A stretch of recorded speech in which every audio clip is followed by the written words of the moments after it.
হ্যাঁ, মানবিক করিডোর বলতে কোনো কিছু নেই। পৃথিবীর যে দেশে মানবিক করিডোরের নামে ব্যবস্থা গ্রহণ করা হয়েছে সেসব দেশের অবস্থা খুবই খারাপ। তারা তাদের সার্বভৌমত্ব নিয়ে এখন সংকটে পড়েছে। সুতরাং মানবিক করিডোর বলতে কোনো করিডোর নাই। আর আমরা তো মায়ানমারের সাথে আমরা মানবিকই আছি।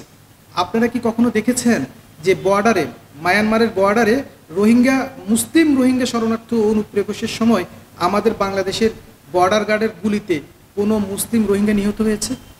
এটিকে আমরা দেখেছি? কোনো সংবাদ মাধ্যমে এসেছে? আসে নাই। তার মানে আমরা তো মানবিক। আর অপর দিকে দেখেন ভারত, আমাদের তো সীমান্তে দূরের কথা, সে আমাদের সীমান্তের ভিতরে এসে আমাদের সার্বভৌমত্বের উপর হুমকি সৃষ্টি করছে, সে আমাদের নাগরিকদেরকে হত্যা করছে। আর অপর দিকে আমরা কতটা মানবিক। আরাকান অধিষ্ঠিত, মানে এই যে রোহিঙ্গার যে আরাকান, ওই জায়গায় একটা জায়গাকে ডিক্লেয়ার করা হোক যে এই মায়ানমারের এই জায়গাটা একটা মানবিক ভৌগোলিক অবস্থান। হ্যাঁ, জাতিসংঘ এখানে কাজ করুক। সে আমার দেশকে কেন ব্যবহার করবে?